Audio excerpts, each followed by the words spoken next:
Bom dia, estamos aqui num dos momentos mais extraordinários que é visitar aí os museus do Vaticano, estes museus que abrigam aí uma coleção aproximada de 20.000 peças e elas estão expostas e inclui aí milhares de esculturas romanas, pinturas renascentistas e que foram acumuladas aí ao longo do tempo pela Igreja Católica e pelo papado ao longo dos séculos.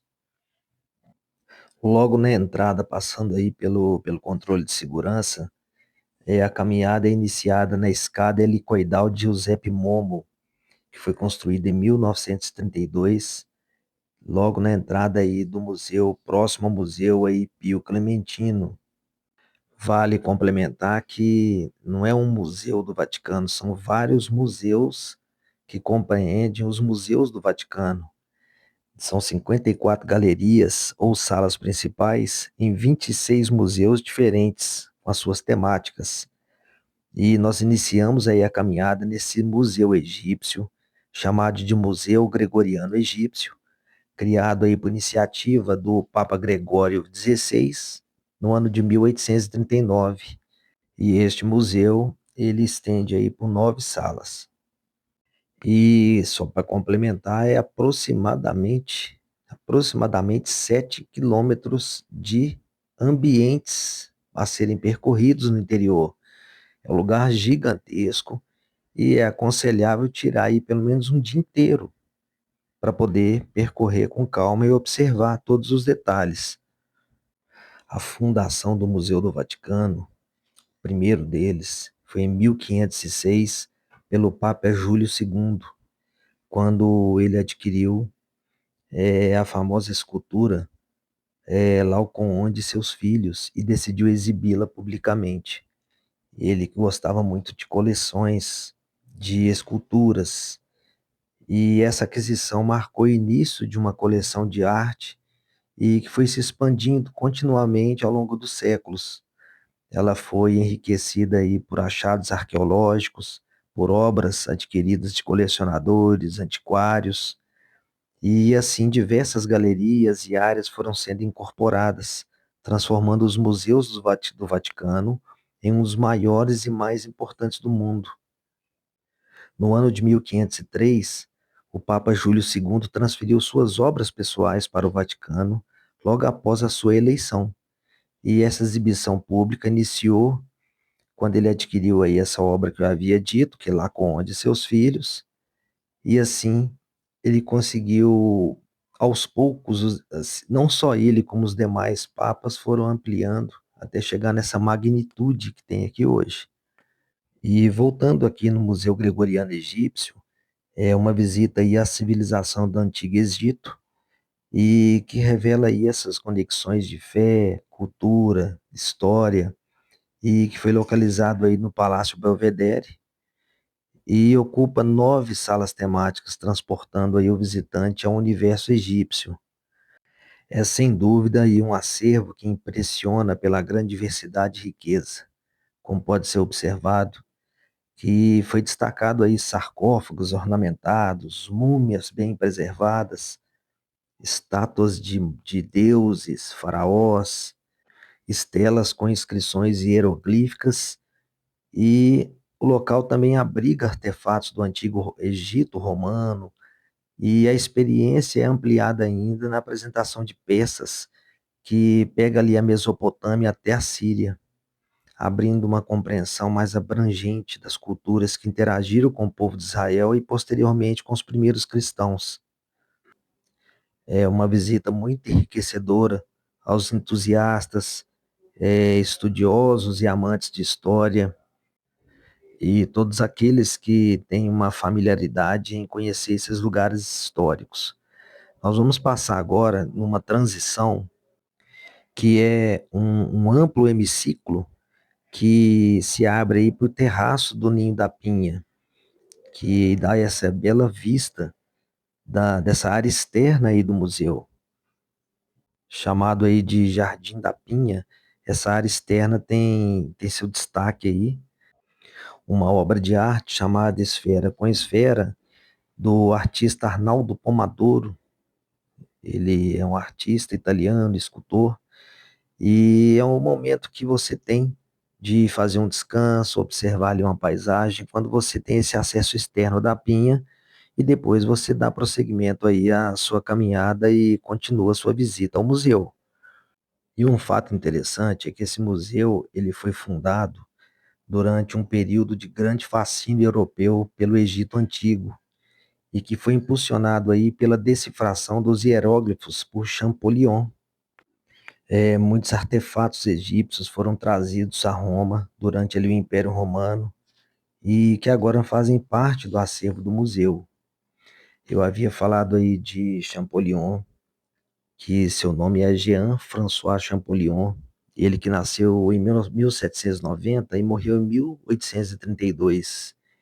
Ele tinha 41 anos quando ele faleceu. Ele teve um acidente vascular cerebral, mas foi um genial filólogo e egiptólogo.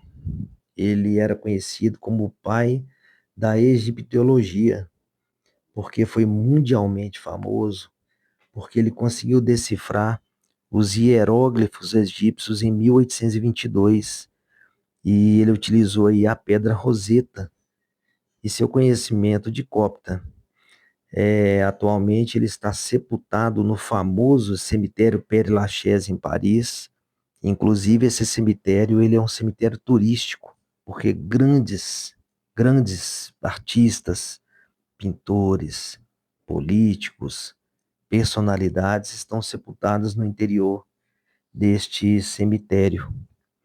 E o que foi essa pedra Roseta? Ela era um fragmento de estela de granodiorito do ano de 179 a.C. e que foi fundamental para a egiptologia por conter ali o mesmo decreto egípcio, né, que foi escrito por três escritas diferentes, que foram os hieróglifos, o demótico e o grego antigo.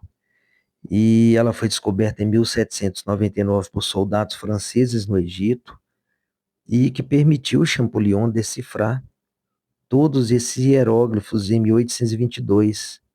Atualmente, essa pedra Roseta está no Museu Britânico, em Londres, mas ela que permitiu o conhecimento, o aprofundamento desse estudo egípcio. E nada mais, nada menos, essa grande personalidade aí, que foi Jean-François Champollion, praticamente aí o pai desses estudos. Estamos encerrando aqui essa primeira etapa da visitação, esse primeiro museu, que é o Museu Gregoriano Egípcio, para que possamos dar sequência e vamos agora conhecer um segundo lugar extraordinário, chamado Museu Chiaramonte. É um museu que homenageia aí o Papa Pio VII Chiaramonte, ele que governou aí do período de 1800 a 1823, e esse museu que liga os palácios do Vaticano ao pequeno palácio do Belvedere. Possui aí uma coleção de mais de 1.000 esculturas antigas, famosa aí por seus bustos, retratos romanos, bem como obras idealistas e funerárias. Este espaço aqui foi organizado pelo escultor Antônio Canova em 1807, e logo na entrada ali já temos acesso a essa longa galeria, essa galeria que é chamada Galeria Chiaramonte, e que estende aí todo este corredor principal. E ela está abrigando aí mais de 1.000 esculturas, bustos, frisos, sarcófagos romanos, organizados ali por temas, e com isso poderá ser vista uma das mais significativas coleções de esculturas antigas, e é um verdadeiro tesouro aí para todos que gostam do turismo religioso, de arte antiga, de história, sendo também esse testemunho da rica tapeçaria cultural que influenciou aí a civilização ocidental e também o cristianismo. Quando Canova resolveu fazer a disposição dessas obras ao longo aí da galeria, ele refletia a intenção de exibir as três artes irmãs, que seria a escultura, a arquitetura e a pintura. E com isso ele alinhava aí as esculturas ao longo do extenso corredor para que pudesse fazer a apreciação dessa tríade. É uma visita assim ideal para quem aprecia a escultura clássica, a história romana e que vai percorrendo lentamente e observando os detalhes desses trabalhos aí magníficos feitos aí há centenas de séculos atrás.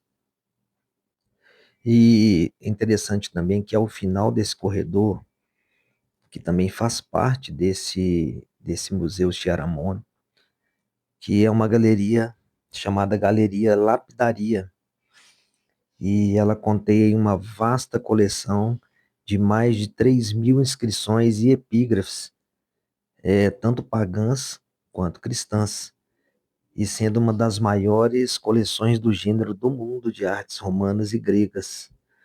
E essa coleção, ela não é aberta ao público, tá? Ao final agora, quando eu mostrar aí um corredor final, tem uma porta aí de ferro, essa que estão vendo, e ela fica fechada. Essa coleção, ela é restrita ao público que, que faz os estudos ali com autorização especial destes manuscritos todos aí, que são as inscrições e epígrafes. E somente esse público que tem esse acesso a, a esse local, lá, chamado Galeria Lapidaria. E ela tem, é, então, acesso totalmente restrito ao público externo durante a visitação. Em seguida, nós vamos agora virar à esquerda e conhecer uma outra parte da galeria, que é chamada aí de Novo Braço ou Braço Novo. E essa galeria, ela faz parte também desse Museu de Chiaramonte e foi inaugurada aí em 1822.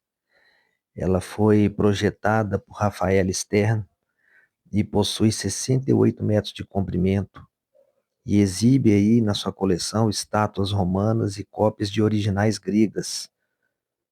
Temos nessa galeria diversas esculturas importantes. Vamos destacar apenas algumas, todas têm uma história, uma importância, e essa escultura, que é o Sileno com o jovem Bach, e que é o Sileno, né, segurando o pequeno Dionísio, e considerada aí uma cópia romana de uma original grega. Passou aí também a escultura de Augusto de Prima Porta, que é o retrato do primeiro imperador romano, representando ali como um líder jovem, autoritário. Então são muitas esculturas importantes que tem nessa galeria.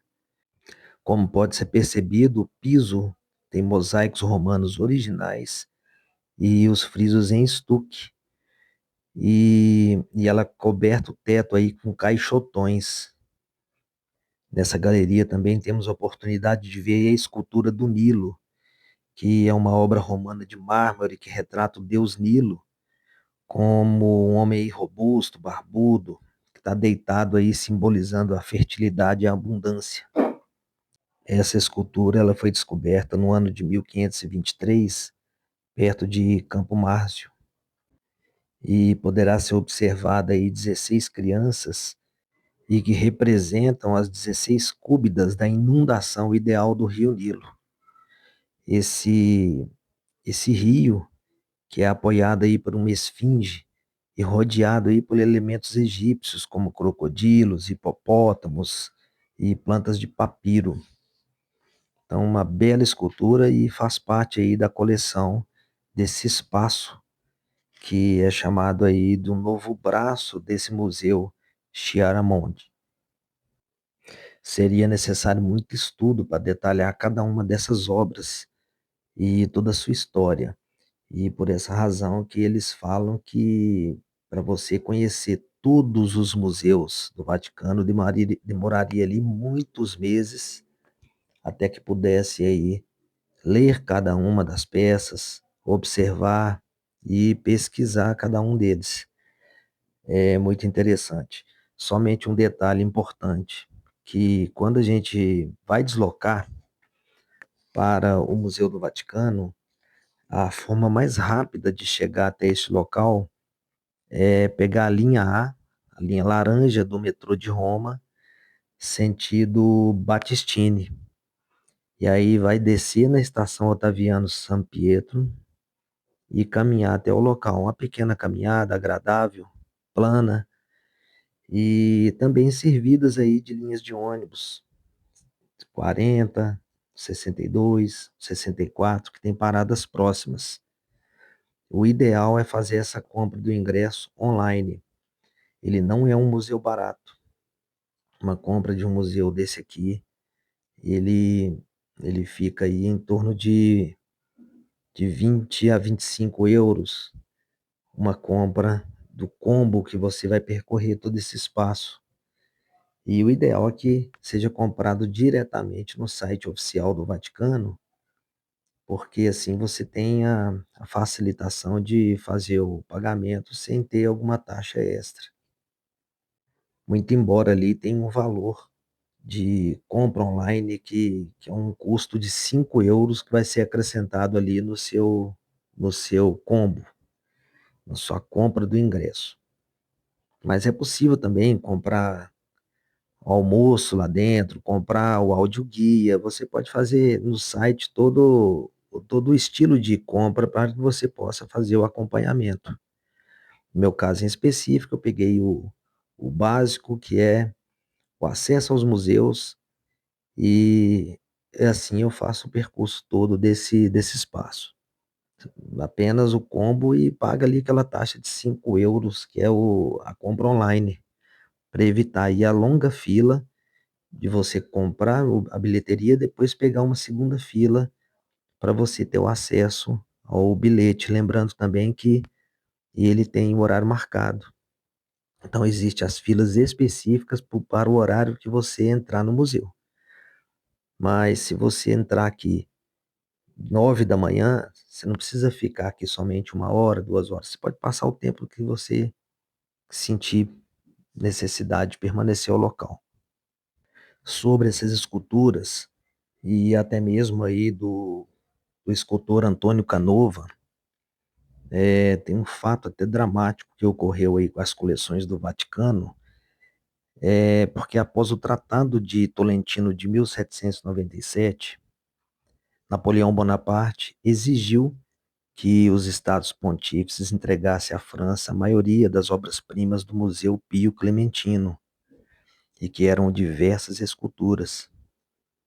E em 1806, um novo museu foi criado por meio de uma extensa campanha de compras que foi conduzida aí por antiquários romanos e pessoas envolvidas em escavações nos estados pontífices. E fato esse é que no Congresso de Viena, em 1815, com a queda aí de Napoleão Bonaparte e os incansáveis esforços aí de Antônio Canova, foi assim fundamental para a recuperação de quase todas as esculturas que haviam sido levadas. O próprio Canova supervisionou a organização do museu para exibir as esculturas antigas, mísulas arquitetônicas antigas e afrescos pintados por jovens artistas da época e diretamente aí financiadas por ele, sendo que as últimas dessas obras comemoram aí a atenção superior dos pontífices em relação ao patrimônio artístico e cultural de Roma. Vamos agora sair desse espaço e iniciar a caminhada aí rumo ao Museu Pio Clementino. Esse museu foi fundado em 1771 pelo Papa Clemente XIV e foi reestruturado pelo Papa Pio VI. Por essa razão, ele tem o nome dos dois, que é o Museu Pio Clementino. E ele nasceu ali na intenção de preservar esculturas antigas que foram resgatadas ali de escavações em Roma e Lácio, e de torná-las ali acessíveis ao público. Essa era uma proposta ousada para a época, né? Porque fruto aí de grande influência iluminista que ganhava força até então. Seria aí a proteção do patrimônio da humanidade e a promoção do seu conhecimento como serviço à fé, à arte, à cultura. E chegamos, portanto, no pátio octogonal, que é um dos mais belos pátios e que faz parte aí do Museu Pio Clementino. Ele recebe esse nome devido ao seu formato e é considerado aí a parte mais antiga do museu. E foi usado aí pela primeira vez pelo Papa Júlio II para exibição aí das mais impressionantes estátuas que tinham na Roma antiga e que foram descobertas aí durante as escavações do seu papado. Duas dessas esculturas, o Laocoonte e seus dois filhos e o Apolo Belvedere, ainda estão na mesma posição em que estavam quando o Papa Júlio II as exibiu a primeira vez em 1506, ano este também que o público foi autorizado a contemplar essas antigas obras-primas. Mas foi no século XVIII que esse sonho de materializar, conforme está sendo visto hoje, foi se tornando mais real com a adaptação de ambientes no Palacete Belvedere, construído aí por Inocêncio VIII, e assim abrigar salas monumentais dedicadas aí à arte clássica, sob a direção de Alessandro Dori, Michelangelo Simonetti e Giuseppe Camponese. A arquitetura da área assumiu essa forma mais neoclássica, complementada aí com as contribuições de vários pintores e decoradores. Neste local, as obras antigas de escultura são frequentemente restauradas para atender ali a sua finalidade de estarem ali expostas e bem preservadas, e relíquias romanas antigas também encontraram seu lar, visto que, graças à diplomacia de Canova e às subsequentes restaurações, elas agora estão recuperadas e podem ser vistas nesse pátio octogonal. Vamos saindo aqui do pátio octogonal em direção ao Salão dos Animais. É um salão onde está repleto de esculturas, que essas duas esculturas elas são de animais. São duas salas aí criadas pelo Papa Pio VI e é possível ver obras de arte antigas amplamente restauradas e em alguns casos completamente reformuladas, como se fosse ali um zoológico de pedra. Muitos artistas trabalharam aí nas esculturas dessa exposição durante o século XVIII. Francesco Antônio Franzoni foi aí provavelmente um dos mais destacados. As obras em exposição, elas foram selecionadas pela sua relação com a natureza e a caça. E nessas salas, vemos os animais como figuras-chave, tanto nas suas estranhas relações entre si, como com os heróis aí, deuses da antiguidade. Mármores coloridos foram utilizados aí para realçar os tons do pelo ou das penas de muitos dos animais, ou para dar também à obra de arte um efeito ali de cor mais particular. E assim é percebido que essas obras elas mostram aí a interação de animais com personagens da mitologia grega e romana. Saindo aqui do Salão dos Animais, nós vamos para o Salão das Musas, que era aberto ao público desde 1784. Essa sala foi concebida aí para exibir uma coleção de esculturas descobertas na Vila de Cássius, perto de Tivoli. E essas obras, elas incluíam aí numerosas estátuas representando as musas, um Apolo com uma lira, uma Atena, Hermas e retratos de personalidades gregas famosas, todas datadas da época do imperador Adriano. No século XVIII, alterações significativas foram necessárias para restauro e assim foi feito para poder complementar essa coleção. Algumas esculturas, inclusive, não representavam originalmente ali as musas e foram modificadas para completar o conjunto de 9 personificações das artes. E chegamos agora na Sala Redonda, que está localizada aí no Museu Pio Clementino, faz parte dele, e ela que é uma câmara circular imponente aí, concluída em 1779 por Michelangelo Simonetti, e foi inspirada aí no Panteão. Ela possui aí uma cúpula hemisférica decorada com nichos na parede e que abrigam aí estátuas colossais, gigantescas, e há mosaicos do século III no chão, que foram descobertos ali em Otrícoli e Sacrofano. e destacando também essa imensa bacia de pórfiro vermelho no centro. E historiadores acreditam que seja originária aí da Casa Dourada do Imperador Nero. Como pode observar a cúpula, quem já assistiu o vídeo do Panteão que eu fiz na semana passada, vai poder perceber que tem muita semelhança com aquele tipo de arquitetura. Vamos continuar a caminhada aqui, sair da sala redonda, chamada também sala rotonda, né? E vamos chegar em uma sala muito interessante, que é chamada de Sala da Cruz Grega. Essa sala ela é muito famosa por abrigar dois sarcófagos importantes na história. São sarcófagos feitos de pórfiro, na cor vermelha, e um deles é de Santa Helena e o outro é de Santa Constança, mãe e filha, respectivamente, aí do imperador Constantino. E interessante nessa sala também é esse grande mosaico do século IV no piso, e ele que foi proveniente aí de Túsculo, que retrata a deusa Minerva e detalhes geométricos. Essa sala, ela destaca-se pela sua arquitetura em forma de cruz e esculturas egípcias. O de Santa Helena é decorado com cenas militares e o de Santa Constança apresenta ali motivos de colheita e uvas. No vídeo da Basílica de Santa Cruz, em Jerusalém, eu falei muito de Santa Helena e sua grande peregrinação e conversão ao cristianismo. Nós vamos iniciar agora nossa subida aqui para o segundo andar, onde vamos conhecer uma galeria muito interessante, é uma galeria muito suntuosa, mas rapidamente vou fazer uma filmagem aqui de uma pequena galeria. Ela está fechada para entrada e poder fazer ali uma filmagem maior, que é chamada Salão da Carruagem, ou também chamada às vezes de Salão da Biga.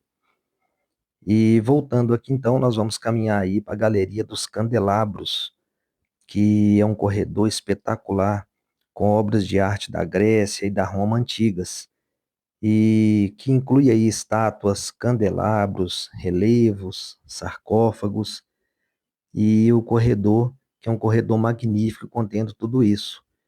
Esse nome é derivado aí dos grandes candelabros de mármore que se encontram aí em cada um dos seus compartimentos de entrada aí da galeria.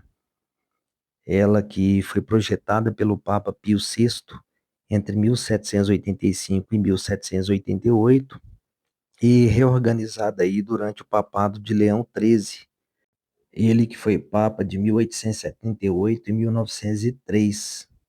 Poderá ser observado a seguir que no centro da galeria vai ter um belo mosaico com o brasão deste papa, e o público não tem permissão para caminhar por esse mosaico que está bem central ali, porque foi utilizado aí um lápis azul usado na sua composição, que é uma pedra muito cara, extraída apenas no Afeganistão, e seu preço aí é comparado ao ouro, para evitar aí o dano, eventual arranhão. Essa parte aí está sendo bem isolada, como foi visto. E foi observado aí que as obras elas foram dispostas como móveis, de acordo aí com os princípios simétricos que correspondem aí à arquitetura da galeria, e que é acessada aí pelos seus monumentais portões de bronze. Vamos prosseguir nossa caminhada aí no sentido da Galeria das Tapeçarias, e essa galeria que nós vamos entrar agora são tapeçarias flamengas do século XVI e que foram produzidas em Bruxelas, na Bélgica, sob a direção aí de Peter van Elst, baseada nos desenhos dos discípulos de Rafael. A galeria foi inaugurada em 1838 e abriga obras notáveis sobre a vida de Jesus Cristo e de Urbano VIII, destacando-se pela riqueza de detalhes e perspectivas técnicas. Ela possui aí duas séries principais. A primeira dela, chamada de Escola Nova, feitas aí no século XVI, que são tapeçarias flamengas que representam cenas do Evangelho. Originalmente seriam destinadas à Capela Sistina. Já a segunda série, que é da corrente de Barberini, é do século aí 17, são tapeçarias tecidas em Roma e que narram aí a vida do Papa Urbano VIII. Então nós temos no decorrer desse corredor duas séries diferentes e dessas séries todas aqui a gente pode destacar a ressurreição de Cristo, a adoração dos magos e o massacre dos inocentes, como tapeçarias importantes, todas são, de certa forma, extraordinárias, mas essas aí são as mais destacadas. Vamos entrar agora numa galeria das cartas cartográficas, também chamadas aí de Galeria dos Mapas. E essa galeria, ele é um corredor de 120 metros dentro daí dos museus do Vaticano, com 40 mapas afrescados das regiões italianas, pintados ali entre 1580 e 1585, por ordem do Papa Gregório XIII. Essa sala foi projetada por Ignazio Dante e a galeria mostra a Itália de norte a sul, com o mar Tirreno de um lado e o Adriático do outro, apresentando assim alta precisão geográfica da época. O teto todo dessa galeria são pintados em afresco, com passagens bíblicas e milagres, pintados aí em grande parte por Antônio Tempesta. Cada mapa, ele mede aí cerca de 300, 400 centímetros e foi disposto aí na galeria de forma a dar a ilusão de caminhar pela Itália de norte a sul, com as regiões do Tirreno de um lado e as regiões do Adriático do outro. E essas cenas bíblicas vão adornando aí nessa abóbada. Este grande projeto iniciou na década de 1580 e compreendia aí os mapas de toda a Península Italiana, nesses grandes e 40 frescos. E após 3 anos de produção, Dante e seus subordinados ali conseguiram concluir toda essa galeria de 120 metros. Um passeio por essa sala permite assim mergulhar na geografia italiana e de tal forma aí que essas paisagens se tornam visíveis, essas montanhas, os rios, os acidentes geográficos que inundaram aí o país, né, e é presente até hoje com a sua geografia, estão aí presentes nessas representações. E além dos territórios italianos, entre esses mapas presentes estão também a ilha de Córcega, que passou aí para a França após a Revolução de 1789, e Avignon, propriedade dos papas ali até o final do século XVIII, e passou também a fazer parte do Estado francês. E o final dessa sala é como uma síntese de tudo. Você vai poder ver dois mapas da Itália antiga e da Itália moderna, e que refletem a evolução da representação da Península Italiana, desde a época romana até a época que a sala foi criada. Em 17 de setembro de 2012, essas salas começaram aí a serem restauradas e a galeria de mapas recuperou a cor que a caracteriza após essa extraordinária restauração. E vamos chegar agora no Salão das Damas, no meio deste corredor. Esse salão abriga, desde outubro de 23, uma extensa exposição dedicada ao príncipe dos escultores, como foi chamado aí Antônio Canova, e o importante e grande papel institucional que ele teve em organizar coleções papais, e em especial ali no Museu Pio Clementino. Essa exposição é chamada de Antônio Canova nos Museus Vaticanos e possui aí obras do artista, seu domínio técnico pode ser visto e a sua influência no seu tempo. Esse salão foi criado pelo Papa Paulo V Borghese entre 1608 e 1609, e as decorações de parede, elas harmonizam ali com as obras de Canova, podendo ali ser admirados moldes de gesso, esboços criados, e contam ainda com obras de Giuseppe de Fabris e Cincinnato Baruzzi, e que eram aí muito próximos do mestre.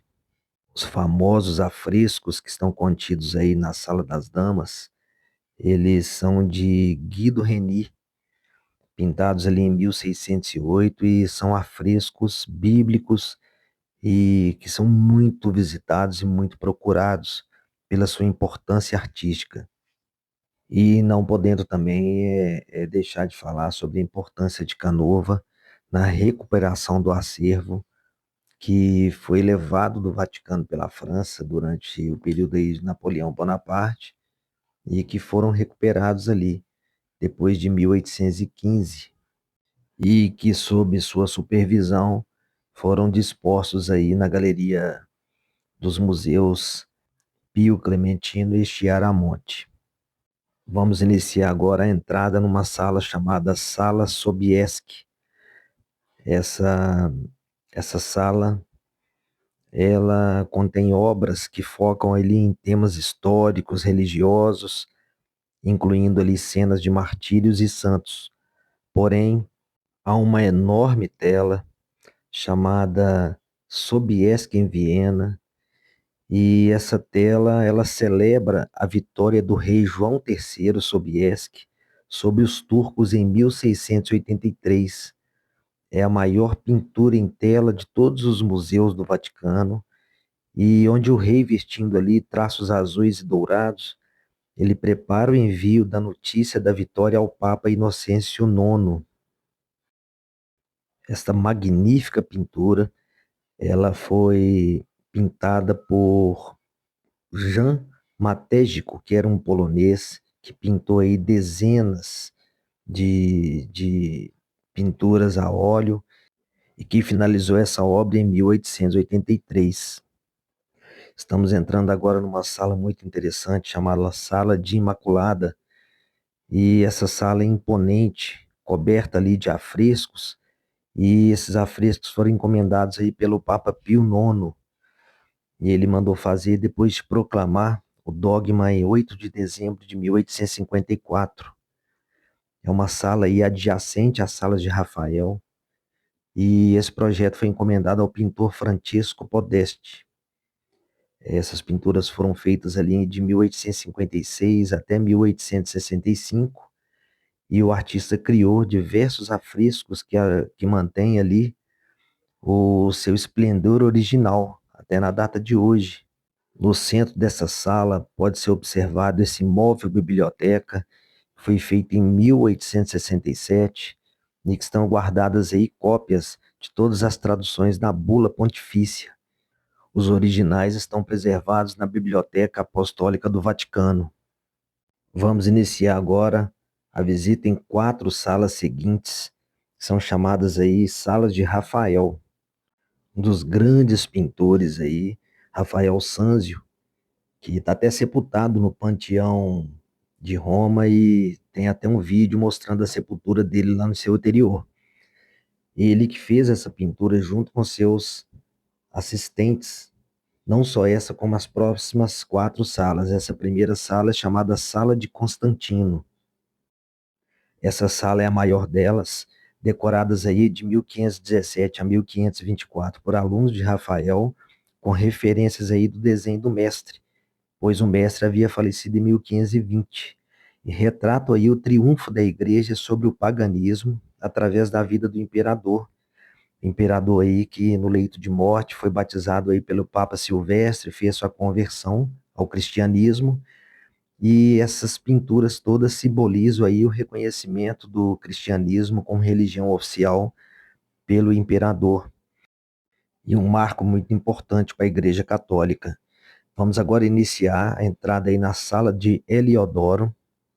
Esta sala foi decorada entre 1511 e 1514 pelo pintor Rafael, e ela era dedicada aí às audiências privadas, e sua arte é bem destacada pela intervenção divina em defesa da igreja. E as pinturas, elas representam aí essa proteção de forma dramática e simbolizando aí esse caráter emocional. Vamos entrar agora na sala muito importante, talvez a mais delas, que foi pintada aí por Rafael. É uma sala que foi a primeira a ser decorada por ele ali entre 1508 e 1511, e principalmente o seu destaque, que é a Escola de Atenas, e também a pintura de destaque, que é a disputa do Santíssimo Sacramento. Então, essas pinturas que tem tanto no teto como nas paredes, elas retratam aí a teologia, a poesia, as virtudes, a justiça, e por essa razão é uma sala muito procurada e as pessoas ficam ali, às vezes até horas, para poder desvendar esses detalhes. E agora, para a sala de incêndio no Borgo, que é uma outra sala das quatro que foram aí pintadas por Rafael e sua equipe. Essa sala foi decorada ali entre 1514 a 1517 e ela destaca ali o Papa Leão IV extinguindo um incêndio ocorrido em 847 como uma bênção e que simbolizava aí, portanto, a proteção papal. Na pintura, o bairro de Borgo, com a Basílica de São Pedro ao fundo, ardia ali em chamas e com isso ele aparece ali abençoando o povo para conter um incêndio. Há diversos outros afrescos na sala que retratam também a vida de Leão III e de Leão IV. A abóbada do teto aí foi pintada por Perugino entre 1507 e 1508. Vamos passar aí pela pequena capela e que foi criada em 1631 pelo Papa Urbano VIII e que apresenta aí a decoração pictórica de Alessandro Vaiani, e que são aí retábulos em afresco com a Pietà, com a Madonna, São João, Santa Maria Madalena e Nicodemos. E a decoração central na abóbada mostra Cristo no jardim do Getsemane, cercado ali por anjos com instrumentos da paixão. Vamos sair dessas salas, descer as escadas e percorrer o que eram chamados aí os apartamentos Borgia, a sala da Torre Borgia, e que contém aí 6 salas que funcionaram com os aposentos privados aí do Papa Alexandre VI, que chamava Rodrigo Borgia, durante ali o seu pontifício, que foi entre 1492 a 1503. Todas as 6 salas, elas foram decoradas e encomendadas aí pelo Papa Alexandre VI e encomendaram ao pintor renascentista Pinturicchio. E ele e sua equipe, entre 1492 e 1494, concluíram os trabalhos. À época, o artista utilizou aí a técnica de fresco seco, que é aplicar gesso com cola, e isso permite que o uso de cores ficam bem vibrantes, mas que elas têm uma sensibilidade à umidade e ao tempo.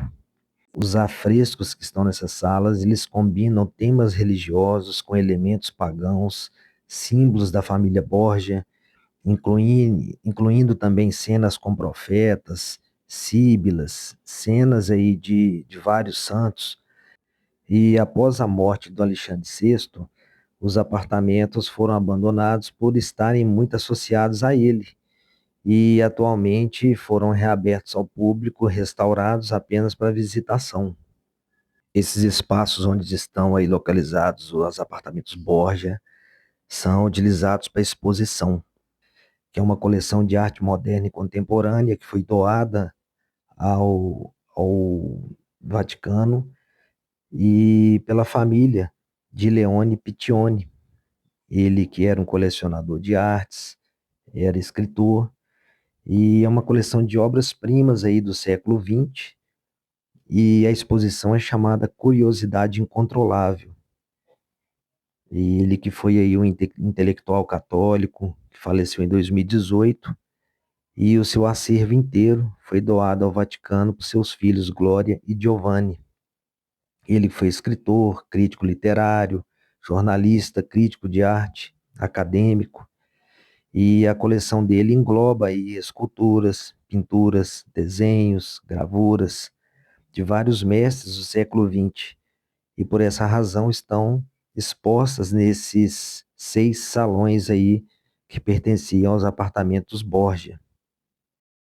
Esses apartamentos eram 6 salões, um chamado Salão das Síbilas, depois vinha Salão do Credo, Salão das Artes Liberais, Salão dos Santos, Salão dos Mistérios e Salão dos Pontífices. Esses apartamentos eles serviam de residência privada e local de trabalho de Rodrigo Borgia, que foi eleito Papa Alexandre VI. E ele decorou essas salas aí para celebrar a grandeza de sua família, muitas vezes ali misturando temas divinos com sua própria figura, figuras de familiares. E havia até uma lenda negra onde os aposentos dele ali foram abandonados por muitos anos e por diversos papas subsequentes devido ali à péssima reputação da família Borgia, muitas vezes ali associada a envenenamentos, corrupção e outro detalhe interessante também é que em razão aí dos afrescos que foram feitos aí na condição de afresco seco, constantemente há necessidade ali de fazer uma restauração, pois a umidade é constante e costuma ali deteriorar as pinturas. Então esse ambiente aqui ele acabou se tornando parte ali do Museu de Arte Contemporânea porque ele ficou abandonado em razão da forma como os Borgias conduziam aí no passado a sua vida. E a maldição da família Borgia não é um fenômeno, então, portanto, sobrenatural, mas sim um termo usado aí para descrever o rápido declínio, a reputação infame e as mortes trágicas ali que cercaram a família após o auge de seu poder durante ali o Renascimento italiano. Vamos prosseguir aqui na exposição Leone Piccioni, que é uma exposição muito interessante, como eu já havia dito, foi um acervo aí que foi doado pela família e que esse acervo inteiro foi repassado aí ao Vaticano e que hoje está exposto aí nessas galerias, que eram os antigos apartamentos dos Borgia, como foram vistos. Essa primeira sala dele aí, chamada Leone e Ungar, seria uma espécie de encontro que abrange duas vidas, que apresenta ali a contextualização do nascimento da coleção, quando ele passou a ter ligação com o poeta Giuseppe Ungaretti. E aí ele teve a primeira inspiração concentrada em alguns artistas. Artistas esses que ambos admiravam, que eram Macari, Morandi, Guttuso, Severini, Fantrier, e em seguida é identificada ali, dedicada a próxima sala ao ambiente artístico de Forte de Marmi.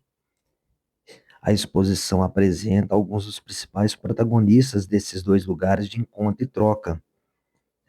O primeiro cultural, identificado ali como Jornal Rai, depois no rádio em 1944, depois na imprensa em 1952 e finalmente ali na televisão em 1963. Nesta sala que estamos e a seguir, elas convidam o público a mergulhar aí no âmago do senso crítico das escolhas estéticas de Piccioni. O primeiro refletindo aí sobre seu olhar atento à realidade, à condição humana e às questões sociais, e o segundo aí revelando sua atração pelas coisas da natureza. A próxima sala é uma sala chamada de Ligações e Vizinhanças, que é um espaço mais restrito dedicado ali a dois artistas toscanos que não são tão conhecidos do público geral, mas que particularmente eram muito admirados por Leone e ligados a ele ali por uma profunda amizade, que são o escultor Venturino e o pintor Mário Marcucci. Nesta exposição há outras duas salas chamadas aí de Mestres e Amigos, Figura, Realidade e Abstração. Em uma outra sala chamada Mestres e Amigos, Roma na década de 1960, e que demonstra ali a amplitude dos horizontes estéticos de Leone e recebe o nome de um de seus livros mais famosos, chamado Mestres e Amigos de 1969, no qual ele relata ali seus encontros mais importantes com algumas das figuras de proa da cultura e da arte à época ali, no século XX, e que ele nomeia como Burri, Afro, Capocrossi, Cutuso, Ceroli, Fiorini, Dorácio e Esquifano.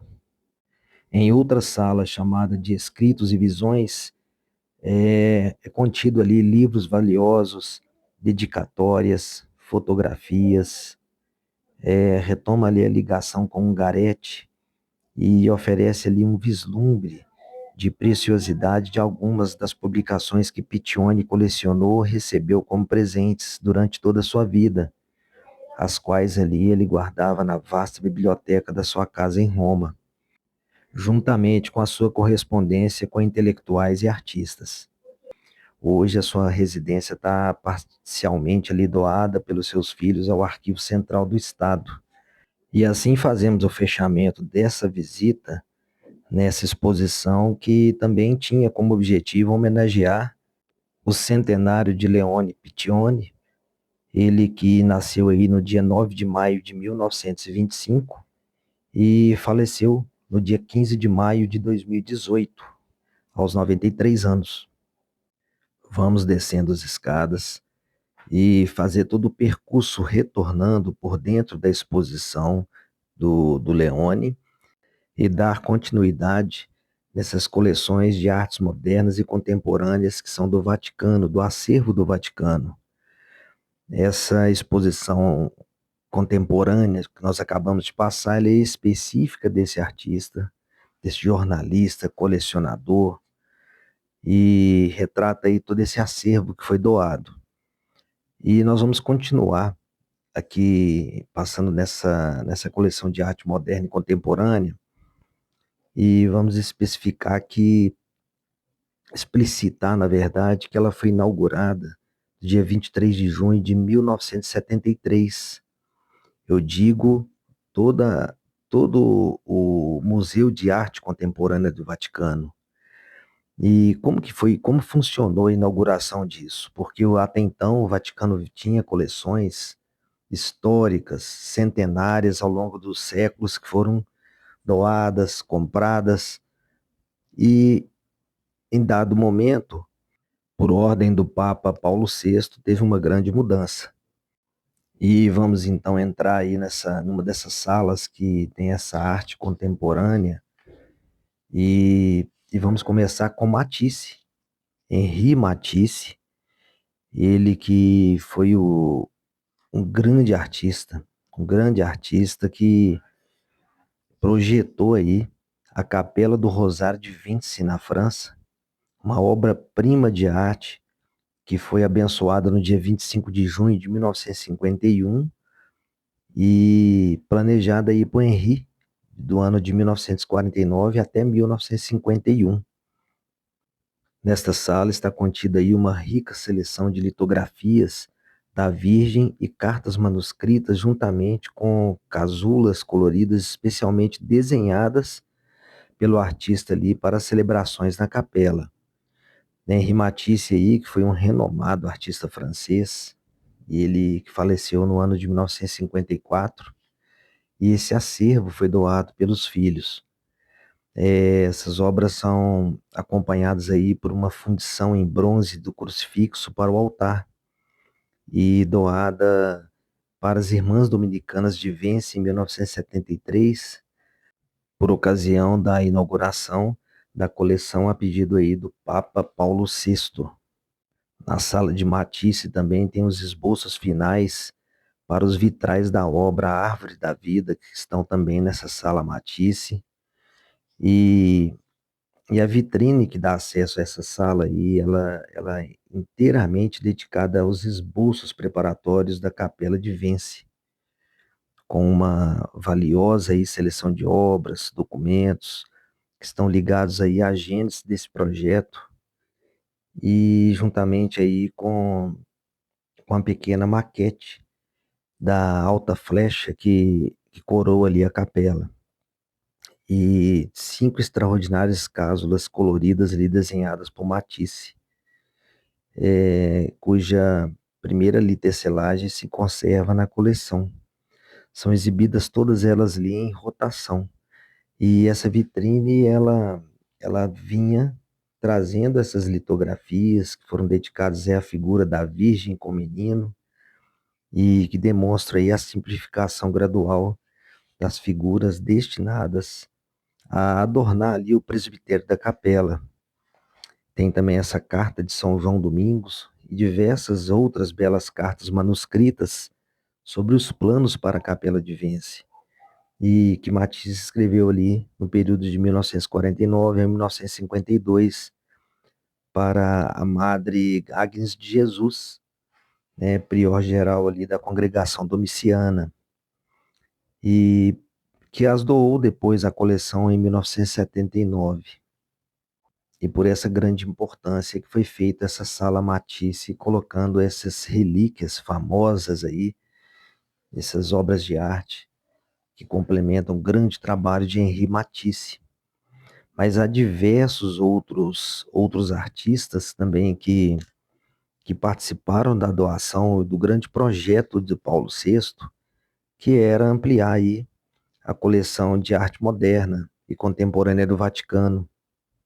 E esse projeto de fazer um diálogo entre a igreja e a cultura contemporânea, ela originou aí essa jovem coleção que abrange ali o período cronológico do final do século XIX ao final aí do século XX. Esse acervo aí inclui pinturas, esculturas, obras gráficas, doadas aí ao longo dos anos por artistas, colecionadores, instituições públicas e privadas. E a maioria dessas doações, ela resultou de contatos iniciados por Paulo VI. E tudo foi através do seu convite ao mundo da arte. E como ele fez esse convite? Ele reuniu diversas personalidades e artistas importantes, com quem ele encontrou no dia 17 de maio de 1964, na Capela Sistina. E ali ele enfatizou o grande distanciamento que existia da igreja e a arte contemporânea, que era um contraste aí com o vínculo estreito que existia e era muito frutífero do passado. E ele expressava essa esperança dele de uma reaproximação. E o resultado desse desejo aí foi uma criação de uma coleção magnífica de arte, muito preciosa, e arte moderna. E com isso, esse projeto durou aí aproximadamente 10 anos.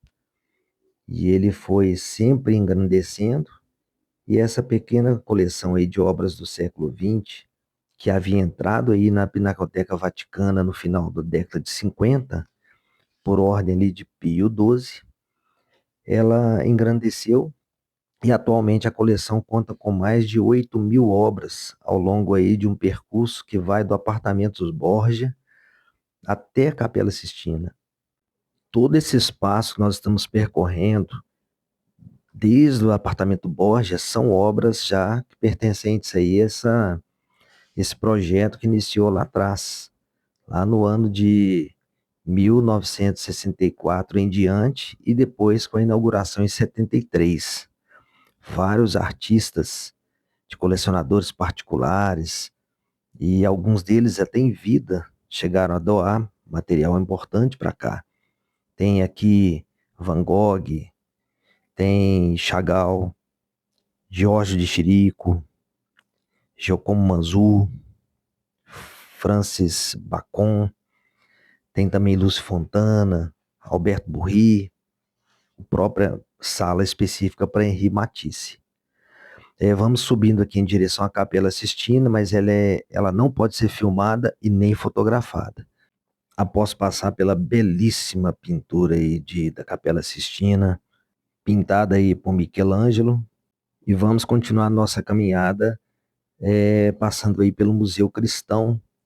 Mas antes, nós vamos dar uma breve passada ali na Capela de São Pedro Mártir, que é no caminho, que está localizada aí no canto sudoeste da torre construída aí nos Palácios Vaticanos entre 1566 e 1570. E ela que é a central aí das três erguidas, uma sobre a outra, por ordem aí de São Pio V. E os estuques e os afrescos que a decoram são obras aí de Jorge Vasari e seu discípulo Jacopo Jucchi. E Jacopo Jucchi ali, que foi seu grande discípulo e se tornou também um grande artista. E ali com uma vitrine à esquerda do altar, estão preservadas ali as preciosas relíquias, oriundas aí da antiga capela do Palácio de Latrão, e descobertas em 1905, dentro de uma caixa de madeira, que data ali do pontificado de Leão III, que foi ali de 795 a 816, e colocada ali sob o altar da capela sob Nicolau III, que foi de 1277 a 1280 e o seu papado, e ali selada desde o início do século XVI. Em 1936, os objetos ali, após serem restaurados, estudados e catalogados, receberam sua atual disposição a ele sob o pontificado de Pio XI, que estão aí nessa capela de São Pedro Marte. Nós passamos lá atrás. Esse museu cristão foi criado aí em 4 de outubro de 1757 por Bento XIV. Estamos passando aí então no Salão dos Papiros, que é uma parada, uma segunda parada aí depois da Capela de São Pedro Marte. Nessa visita a esse museu cristão, essa parte aqui é muito importante, porque ela tem esse nome devido aos documentos homônimos da Igreja de Ravenna, que são dos séculos ali sexto até o século nono, e que antes eram exibidos ao longo das paredes, e agora foram substituídos aí por reproduções fotográficas exatas, e elas estão ali contidas nesse Salão dos Papiros. Quando esse museu foi criado, ele estava voltado para a exposição aí de vestígios arqueológicos das catacumbas e que visava aí elucidar, por meio da exegese historiográfica, o patrimônio da fé e cultura dos primeiros cristãos. Vamos entrar ali no Museu Profano, mas antes disso eu vou concluir que o Museu Cristão ele foi se expandindo. Teve aí na coleção inclusão de testemunhos de arte, culto de séculos sucessivos, e ele foi gradualmente ocupando as salas adjacentes, como o Salão ali dos Papiros, e aquele que mais tarde foi chamado aí de Salão das Mensagens, destinado ali por Pio VII para abrigar ali os livros de sua própria biblioteca, e por Gregório XVI para exposição de uma rara e importante coleção de pinturas cristãs dos primórdios da arte, que São Pio X posteriormente ali transferiu para a Pinacoteca. Mas estamos agora no Museu Profano, já percorrendo aí o corredor, e podemos falar que esse museu foi criado aí pelo Papa Clemente XIII em 1761, e foi a primeira coleção museológica de antiguidades profanas, que engloba aí apetrechos domésticos, pequenos bronzes, marfins, cristais de rocha, que foram ali armazenados até o início do século XIX. É um espaço também chamado aí de Sala das Medalhas, e que está aí situado na parte norte da Galeria Clementina, em relação ali com a dialética com o Museu Cristão Bento XIV. É um corredor só, que tem essa Galeria Clementina, passa pelo Museu Cristão, e ao final aqui tem esse Museu Profano. Essa exposição atual, ela inspira-se na disposição dos objetos no início ali do século XIX. O layout aí da sala, ele visa destacar coleções de origem e abriga também coleções Carpegna, Vettori, Assemani, que estão presentes aí no museu desde a época da sua fundação. Além disso, aí pode ser visto diversos itens de procedência desconhecida que são exibidos juntamente com outros conhecidos e foram encontrados aí durante aí o século XIX, montados em molduras especiais, projetadas aí para serem emolduradas e penduradas aí em vitrines. O restante aí do material da coleção, que foram descobertos em escavações ou adquiridos ali após 1800, foi distribuído na Galeria Clementina, E eles colocaram da seguinte forma, na seção aí da enciclopédia destinada foi a ilustrar aí a amplitude dos interesses do colecionismo do museu. Eles colocaram na Baia 1. Também na Galeria Clementina, no Estado Pontifício, ali, escavações do século XIX, na Baia 2. E no Estado Pontifício, escavações do século XVIII, na Baia 3. E no setor temático, com itens datados ali da era pré-romana e romana de origem desconhecida. E não é à toa que esse museu, os museus em geral do Vaticano, que são vários museus dentro de um complexo, é muito visitado. Como eu já havia dito, o ideal é fazer uma compra online, se tiver alguma dificuldade, para poder identificar aqui as galerias. No próprio site você consegue também comprar o audioguia, que você vai percorrendo todo o corredor e ele vai fazendo a sua explicação, porque é um lugar gigantesco. O ideal é pegar um horário bem cedo, passar o dia inteiro rodando isso aqui. Mesmo assim, mesmo rodando o dia inteiro, você não vai conseguir esgotar. Como pode ser visto aí, eu passo pelas galerias, passo pelos lugares, vou mostrando alguma coisa, mas ainda assim vai ficar coisa para trás. Nesse vídeo não tem como mostrar a pinacoteca. O tempo está esgotando. Eu vim já mais no final da tarde. E assim a gente faz o possível para deslocar. E a gente nunca esgota tudo. As pessoas vão passando, como vocês podem ver, e vão observando as obras. Aquelas que são de destaque ou de interesse pessoal, faz algum registro fotográfico, faz alguma observação, olha algum detalhe, depois continua a sua caminhada. Tem que estar com disposição física, tem que estar com disposição para poder percorrer todo esse caminho, como vocês vêm acompanhando nesse vídeo. E é uma espécie também de orientador, para que vocês, se um dia tiverem a oportunidade de vir, peguem esse vídeo como uma espécie de orientador. Não é um guia definitivo, mas é um guia de orientação. E como eu já havia dito também em outros vídeos, se você está impedido de deslocar por qualquer motivo, aproveitem o vídeo então para conhecer o museu.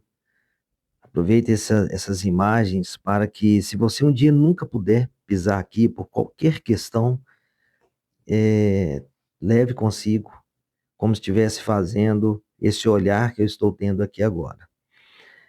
Vou descer ali as escadas, nós vamos passar, não vou poder passar na Pinacoteca, igual eu já havia dito, não vai dar tempo, mas eu vou passar numa parte de um museu que foi modificado recentemente, e eu vou explicar os motivos, mas antes tem uma galeria interessante. Eu vou mostrar já já. Vou mostrar essa vitrine especial. Todos sabem aí que o Papa Francisco, falecido, ele tinha uma paixão aí pelo futebol, em especial aí pelo São Lourenço da Argentina. E há uma vitrine especial que reúne camisas, bolas, troféus, fotografias. E ele que era torcedor declarado desse time argentino, há até uma camisa também com o nome dele. Outras seleções passaram por ali. Jogadores autografaram. Nós temos ali camisas da seleção argentina, toda personalizada com o nome dele. Bolas que foram autografadas por Messi, Pelé, Buffon. Tem fotos históricas e camisas de outras seleções também que foram presenteadas ao Pontífice à época. E aí resolveram fazer esse pequeno espaço e fazer uma vitrine com esse acervo que era próprio dele. Agora estamos fechando aí a nossa visita, chegando nesse espaço específico, como eu já havia dito, que é um espaço novo aqui no museu um dos museus do Vaticano, né, que é um museu chamado Anima Mundi. O núcleo principal da coleção surgiu por meio da Exposição do Vaticano de 1925 e foi após uma ampla reforma e configuração aí reaberta em novembro de 2019. com um novo nome, chamado aí Anima Mundi, que significa a alma do mundo, nome esse escolhido aí pelo Papa Francisco. Os primeiros objetos que entraram na coleção foram artefatos aí da era pré-colombiana, enviados como presentes ao Papa Inocêncio XII no ano de 1692. O acervo foi enriquecido com inúmeros objetos recebidos de missionários católicos no século XIX. E uma coleção notável do museu inclui objetos devocionais aí de Papua Nova Guiné, que foram colecionados aí pelo padre Franz Kirschenbaum, lá na época de meados ali de 1920. Nós temos também a coleção que conta com mais de 200 objetos indígenas australianos, incluindo aí 10 potes funerários da ilha Melville, nas ilhas Tiwi, e escudos de madeira de Darwin, no território do norte da Austrália.